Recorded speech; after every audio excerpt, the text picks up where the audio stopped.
Betsaka ny fanovana no entin'ny ben'ny tanàna Antananarivo teo aloha naina Andriatsitoaina hoy ny nambarany Lalatiana Ravololomanana androany.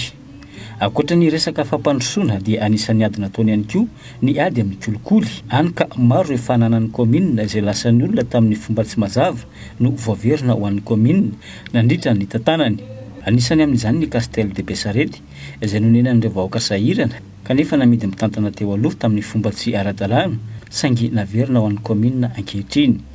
Ny fitantanana ny vola amin'ireo EPP 320 eto Antananarivo ahitana fiantsonana izay misy vola tokony hiditra amin'ny commune saingy tsy hita fa very anjevony kanefa tokony entina hanatsarana ny fotodrafitrasan'ny sekoly. Teo ihany koa ny resaka kitranantrano amin'ny fidirana piasa ao amin'ny commune na ny faux diplôme ary ny fanaovana ampimamba ny fananan'ny commune. Nandritry ny taona maro tamin'ny fitantanana Lalora Vanomanana miala tsiny fa ty EPP Sorano ty manana tantara be satria tamin'ny Razanamaso be ny tanàna dia nisy an'le teratany sinoa mpitantana fikambanana atao hoe association fifankatsiavana nifanaraka tamin'ny commune tamin'izany fotoana efa tamin'ny 97 zany za secrétaire général tanàna Antananarivo tamin'izany dia nisy fanarana natao hoe io association fifankatsiavana io dia anamanao bibliotèque dia anamboatra trano fianarana dia ametraka cantine scolaire dia zao dia nanao arrêté na dipipitorana ny ben'ny tanàna Giolira Razanamaso tamin'izany dia nisy convention dia mitantana atao le sinoa dia nataony le fotodrafitrasa rehetra amin'ny fanarahana dia reconduit foana le fitantanany an'le izy fa rehefa tonga ny ben'ny tanàna Lalora Vanomanana dia niroahana tamin'ny fomba tsy ara-dalàna lay fikambanana famatotra tamin'ny commune io dia nalay ny bodony nomeny mpomba azy ny fitantanana amin'ireo fotodrafitrasa rehetra ireo réseau mafieux zany zay ny ilazako azy tambazotra manodina ny vola tokony rotsaka ty anaty tapobolan'ny commune nitsanganako zany nedivako zany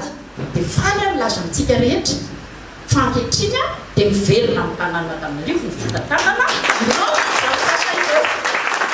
Mahakasika ilay vola 1.7 miliara nindramin'ny SMCD tao amin'ny CNAPS dia nilaza Lalatiana Ravololomanana fa tsy mihinana ny volany be antitra ny SMCD sy ny ben'ny tanàna teo aloha na ny Andriatsitoaina fa resaka tiana ahitatra izany satria fampindramana mazava no natao ary ankehitriny hoy izy dia efa voaverina SMCD ny 9 miliara latsaka kely amin'izany raha toka mbola amin'ny taona 2020 sy 2020 ny faran'ny famerenana araka ny fifanarahana izay natao. Indra olany koa tany amin'ny CNAPS ny SMCD fa tsy ny commune koa ary contrat fifanarahana fampindramana mazava manao moa le fiteny izany contrat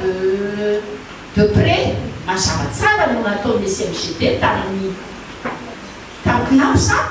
onze miliara le vola mindramina dia misy fanarahana atao ny fomba hamerenana ny vola teny amintsika